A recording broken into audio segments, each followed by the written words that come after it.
이사야서 1장부터 39장까지는 심판을 얘기합니다.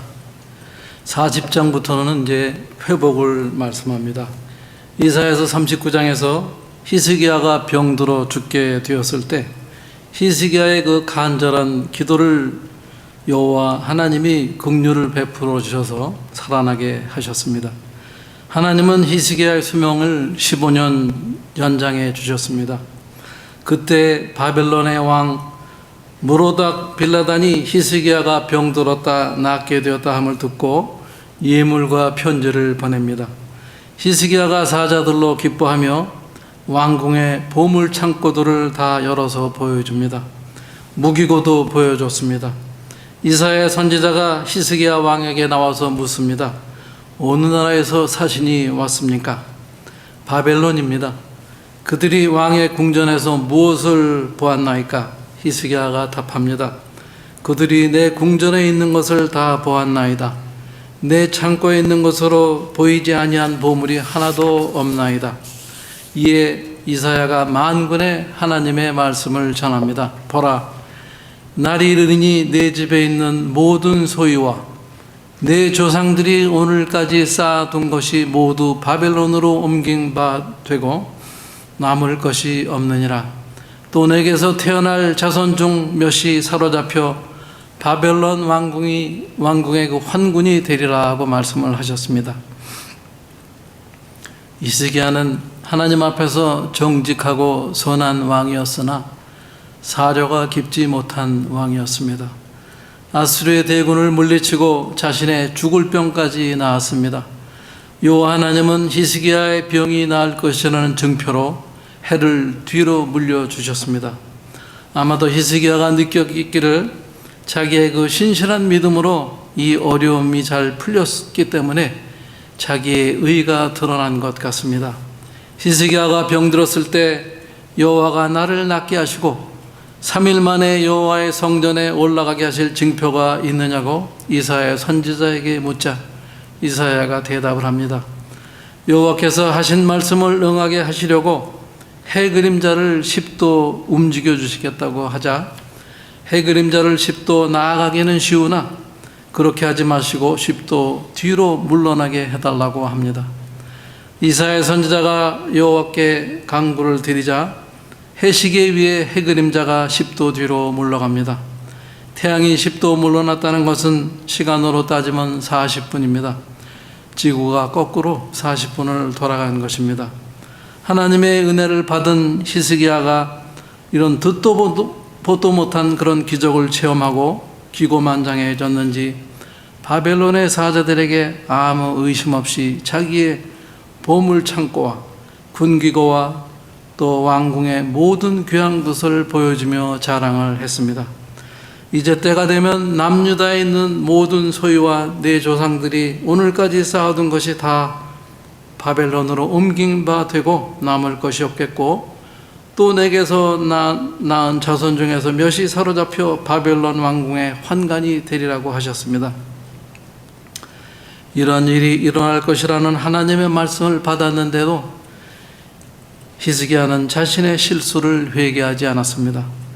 여호와의 말씀하신 이 일들이 나의 생전에는 안 일어난다니 다행이라고 말을 했습니다.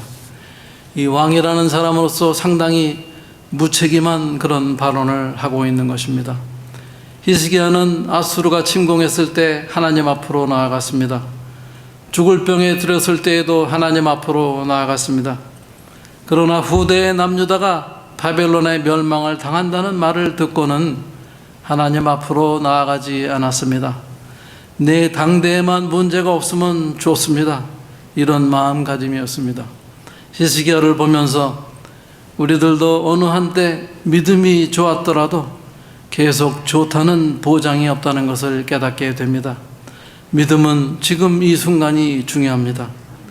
우리들이 매일 말씀을 먹고 기도를 해야 되는 것은 믿음이 더 좋아지지는 않을지라도 뒤로 밀리지는 않는다는 것을 이해해야 됩니다. 사람은 자신의 실수를 감추고 싶어하는 것 같습니다. 히스기야가 하나님 앞에서 회개를 했더라면 바벨론의 침략은 변경이 되었을 수도 있습니다. 우리들의 불순종과 회개하지 않는으로 나쁜 일을 허락하시는 하나님이십니다. 우리들의 믿음에 작은 틈이 생기면 사단에게 우리를 공격할 빌미를 주게 됩니다. 하나님의 예고대로 남유다는 바벨론의 멸망을 당하고 바벨론에서 포로 생활을 하며 고역에 시달리고 있습니다. 이제 이스라엘 백성들을 불쌍히 여기시는 여호와 하나님은 이스라엘을 회복시켜 주실 것을 계획하고 계십니다. 여호와 하나님은 바벨론에 의해 죽임을 당하고 이 남은 이스라엘에서 포로를 끌고 가게 하십니다. 부패하고 패역한 이스라엘 백성들의 남은 자 가운데서 거룩한 씨를 받아 다시 이스라엘 민족을 세우시려는 것입니다. 예레미야 29장입니다. 예레미야는 편지를 통하여 바벨론의 포로로 잡혀간 장로들과 제사장들과 선지자들과 모든 백성에게 말합니다. 만군의 여호와 이스라엘의 하나님이 이같이 말씀하시니라. 너희는 거기서 집을 짓고 살며 텃밭을 만들고 그 열매를 먹어라. 아내를 맞이하여 자녀를 낳으며 너희 아들이 아내를 맞이하며 너희 딸이 남편을 맞아 그들로 자녀를 낳게 하여 너희가 거기서 번성하고 줄어들지 아니하게 하라. 너희는 내가 사로잡히게 한 그 성읍의 평안을 구하고 또 그를 위하여 여호와께 기도하라. 이는 그 성읍이 평안함으로 너희도 평안할 것임이라. 너희 중에 있는 선지자들에게와 점쟁이들에게 미혹되지 말며 너희가 꾼 꿈도 고지 듣고 믿지 말라. 내가 그들을 보내지 아니하였음에도 그들이 내 이름으로 거짓을 예언함이며 여호와의 말씀이니라. 바벨론에서 70년이 차면 내가 너희를 돌보고 나의 선한 말을 너희에게 성취하여 너희를 이곳으로 돌아오게 하리라. 여호와 하나님은 비록 바벨론에서 포로로 잡혀 살고 있지만 낙담만 하지 말고 삶을 잘 영유하라고 말씀을 하고 계십니다. 결혼하고 자녀를 낳아 생육하고 번성하여 수가 줄어들지 않게 하라고 하십니다. 여호와 하나님은 유대 민족을 바벨론에서 포로로 끝내시려는 것이 아닙니다. 그곳에서 잘못을 깨닫고 회개하고 다시 정결하게 하신 후 번성시키고 이스라엘 땅으로 오게 하실 것입니다. 여호와 하나님은 75명의 애굽 자손들을 애굽으로 보내셔서 200만 명으로 불리신 후 출애굽을 지키셨습니다.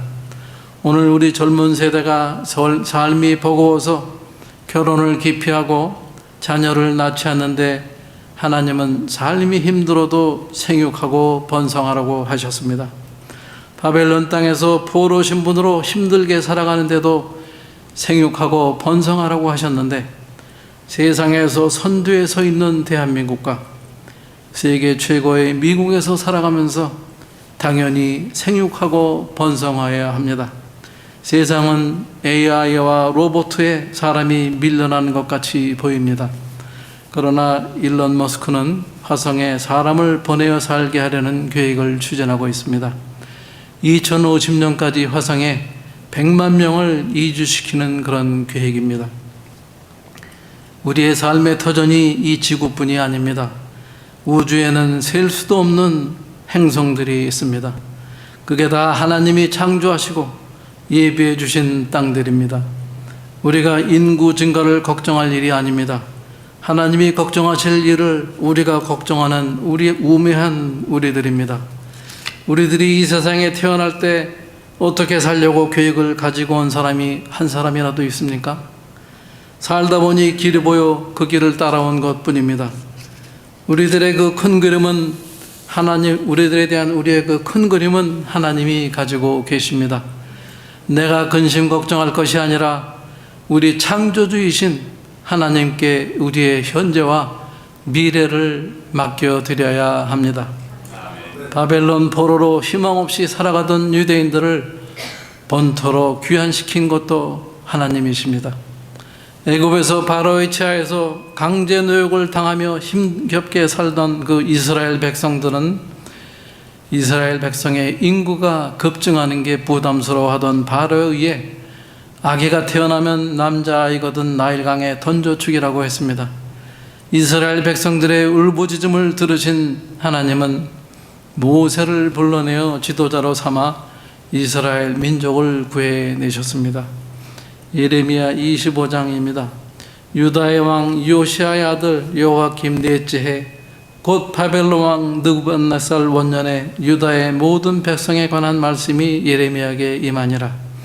선지자 예레미야가 유다의 모든 백성과 예루살렘의 모든 주민에게 말하여 이르되 유다의 요시야 왕 14째 해부터 오늘까지 23년 동안 여호와의 말씀이 내게 임하기로 내가 너희에게 꾸준히 일렀으나 너희가 순종하지 아니하였느니라. 그러므로 여호와께서 그의 종 선지자를 너희에게 끊임없이 보내셨으나 너희가 순종하지 아니하였으므로 귀를 기울여 듣지도 아니하였도다. 그가 이르기를 너희는 각자의 악한 길과 악행을 버리고 돌아오라.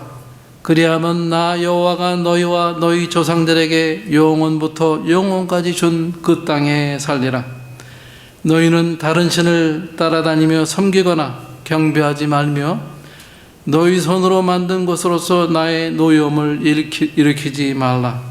그리하면 내가 너희를 해하지 아니하리라 하셨으나 너희가 내 말을 순종하지 아니하고 너희 손으로 만든 것으로 나의 노여움을 일으켜 스스로 해하였느니라.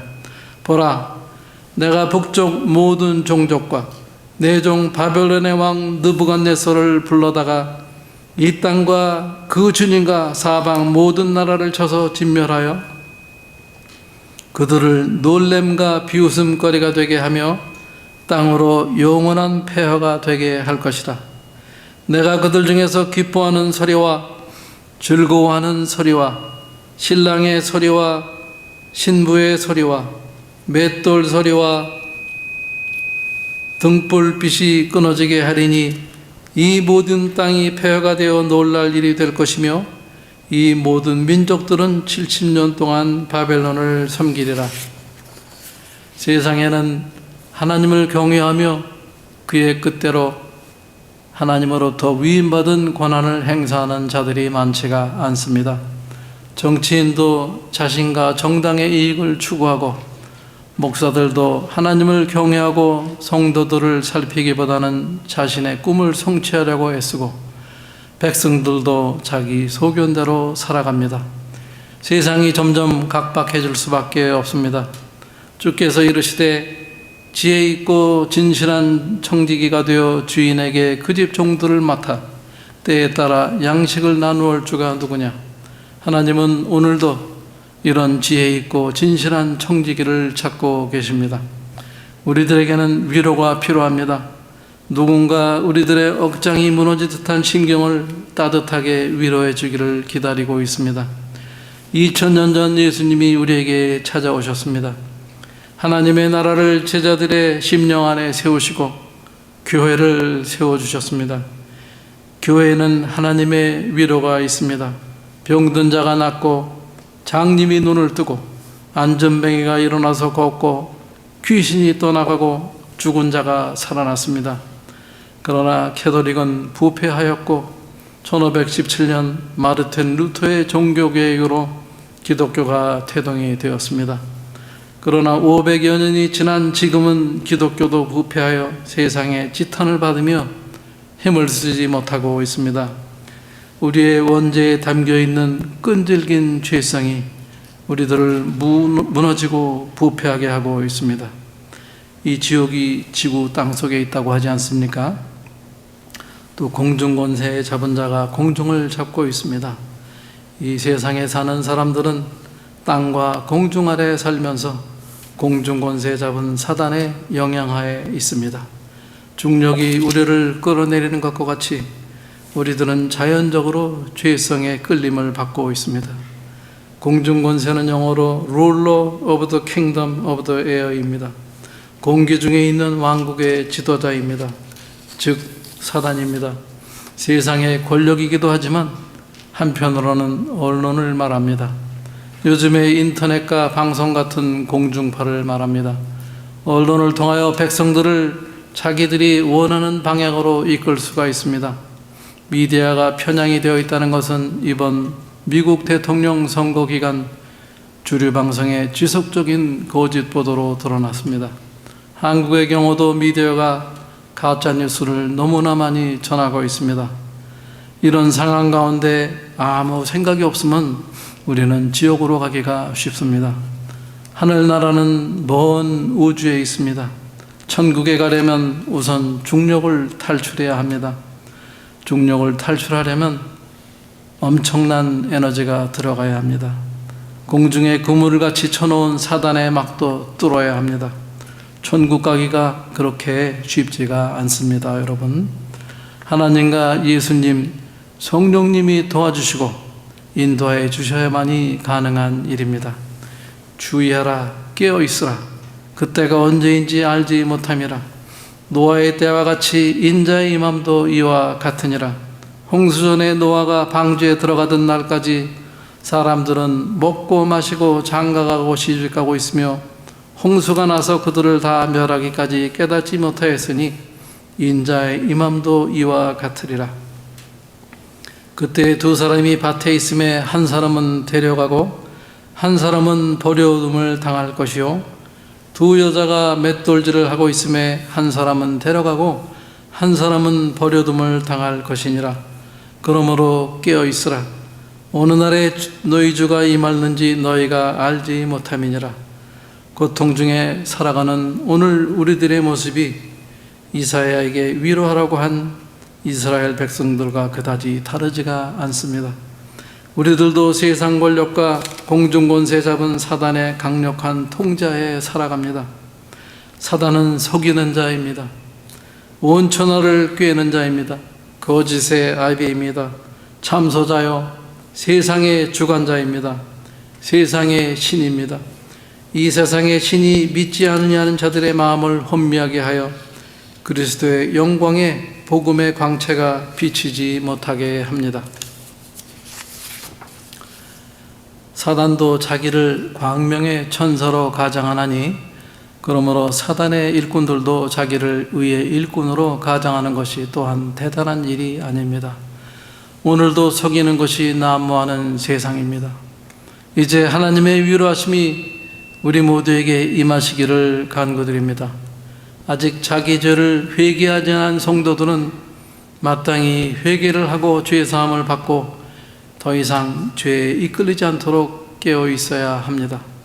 죄는 우리와 하나님 사이를 막아 놓습니다. 우리는 이 죄의 문제를 해결해야만 합니다.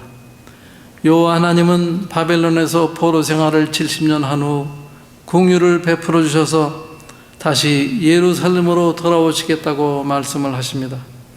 벌을 2배나 받았다고 하시는데 이 벌을 2배나 받은 것은 벌을 충분히 받았고 죄사함을 받았다는 뜻입니다. 하나님은 이스라엘 조상인 아브라함과의 약속을 기억하시고 이스라엘의 회복을 선언하시는 것입니다. 이사야 61장 말씀입니다. 주 여호와의 영이 내게 내리셨으니 이는 여호와께서 내게 기름을 부으사 가난한 자에게 아름다운 소식을 전하게 하여 하심이라. 나를 보내사 마음이 상한 자를 고치며 포로된 자에게 자유를, 갇힌 자에게 노임을 선포하며 여호와의 은혜의 해와 우리 하나님의 보복의 날을 선포하여 모든 슬픈 자를 위로하되 무릇 시온에 슬퍼하는 자에게는 화관을 주어 그 죄를 대신하며 기쁨의 기름으로 그 슬픔을 대신하여 찬송의 옷으로 그 근심을 대신하시고 그들의 의의 나무 곧 여호와께서 심으신 그 영광을 나타낼 자라 일컬음을 받게 하심이라. 그들이 오래 황폐되었던 것을 다시 쌓을 것이며 옛부터 무너지는 곳을 다시 일으킬 것이며 황폐한 성읍 곧 대대로 무너져 있던 것들을 중수할 것이며 외인은 서서 너희의 양떼를 칠 것이요 이방 사람은 너희 농부와 포도원지기가 될 것이라. 오늘 너희는 여호와 제사장이라 일컬음을 받을 것이라. 사람들이 너희를 우리 하나님의 봉사자라 할 것이며 너희가 이방 나라들의 재물을 먹으며 그들의 영광을 얻어 자랑할 것이다. 이제 예루살렘에 남은 자들은 예루살렘으로 귀환하여 무너진 성전을 다시 건축하고 예루살렘 성벽을 쌓게 될 것입니다. 유라하시는 하나님은 예수 그리스도를 보내주실 것을 말씀하십니다. 외치는 자의 소리여 이르되 너희는 광야에서 여호와의 대로를 예비하라. 사막에서 우리 하나님의 대로를 평탄하게 하라. 이 말씀은 바벨론 포로에서 풀려나 예루살렘으로 귀환하게 될 것을 말씀하시는 것이기도 하지만 세례 요한을 보내어 예수님이 오실 길을 준비하신다는 뜻이기도 합니다. 또한 다시 오실 예수님의 재림을 준비하시는 것이기도 합니다. 오늘 구부러지고 패이고 무너진 진리의 길이 다시 평탄하게 하신다는 뜻으로 받아들이고 싶습니다. 로마서 8장 19절입니다. 피조물들이 고대하는 바는 하나님의 아들들이 나타나는 것이니 피조물들이 허무한 데 굴복하는 것은 자기의 뜻이 아니요 오직 굴복하게 하시는 이로 말미암음이라. 그 바라는 것은 피조물이 썩어짐의 종로로 텐데서 해방되어 하나님의 자녀들의 영광의 자유에 이르는 것이니라. 피조물들이 다 이제까지 함께 탄식하며 함께 고통을 겪고 있는 것이 우리가 다 아느니라. 피조물들인 우리들은 공중권세 잡은 자와 이 험난한 세파를 이기지 못하고 탄식을 하며 고통을 겪고 있습니다. 이제 하나님의 크신 위로와 평강이 모든 성도님 위에 임하기를 간구드립니다. 진리의 길은 다시 복구가 될 것입니다. 우리들이 세상에서 자랑하는 것이 무엇입니까? 우리들의 건장했던 육체는 쇠하게 됩니다. 꽃같이 아름다웠던 우리의 모습도 시간이 지나면서 시들었습니다. 아직 아니라면 이제 곧 시들게 될 것입니다. 우리들을 포함한 모든 피조물들은 다 쇠하나 하나님의 말씀은 영원합니다. 우리들이 정해진 수명 안에서 살아갑니다. 영원히 이 땅에 살 수 없음을 우리는 기억해야 됩니다. 우리들이 영원한 하나님 말씀 앞에 겸손히 서 있어야 될 이유입니다. 아름다운 소식을 시온에 전하는 자여, 너는 높은 산에 오르라. 이는 바벨론 포로로 잡혀갔던 이스라엘 백성의 귀환을 알리는 전하는 말씀입니다. 이제 재림의 예수님을 고대하는 우리에게 전해질 아름다운 소식을 말합니다. 상급은 믿음이 좋은 우리들에게는 분명 아름다운 소식일 것입니다. 그러나 준비가 안 된 사람들에게는 공포의 소식이 될 것입니다. 보응이 기다리고 있습니다. 하나님을 대적한 사람들에게는 분명 괴로움의 시간이 될 것입니다. 우리들이 전도에 힘써야 하는 이유입니다. 아직 예수님에 대하여 모르거나 여러 가지 사유로 예수님을 멀리하게 된 사람들에게 우리들은 전도를 해야 합니다. 그들도 하나님의 백성입니다. 예수님은 양떼를 먹이시고 품에 안으시고 온순히 인도하실 것입니다. 이 포로로 귀환한 이스라엘 백성들을 회복시키고 돌보아 주실 것입니다. 예수님이 이 땅에 찾아오셔서 구원의 아름다운 소식을 전해 주셨습니다. 이사야 61장 주 여호와의 영이 내게 내리셨으니 이는 여호와께서 내게 기름을 부으사 가난한 자에게 아름다운 소식을 전하게 하심이라. 이제 장차 재림하실 예수님을 믿는 사람들을 회복시켜 주시고 돌보아 주시고 온순히 인도해 주실 것입니다. 그 대열에 참여하는 의의 나무 우리 새로운 교회 모든 성도님들이 되시기를 간구드립니다. 기도드리겠습니다. 하나님 아버지 감사합니다. 우리들의 짧은 소견으로 하나님보다 나를 먼저 생각하며 살아왔습니다. 인류의 역사를 주관하시는 하나님이 우리들 각자를 위하여 모든 것을 예비하여 주시고 기다려 주셨지만 우리들은 보지 못하고 알지 못하여 급한 마음에 우리의 생각과 계획을 추구하며 살았습니다. 하나님이 모든 좋은 것을 준비하고 계셨지만 우리들은 하나님의 좋은 것을 못 보고 지나쳤습니다. 미련한 백성들을 불쌍히 여겨주시고 우리들에게 믿음의 깨달음을 허락하여 주시옵소서. 이 모든 말씀 우리 주 예수 그리스도를 받들어 간절히 기도드립니다. 아멘.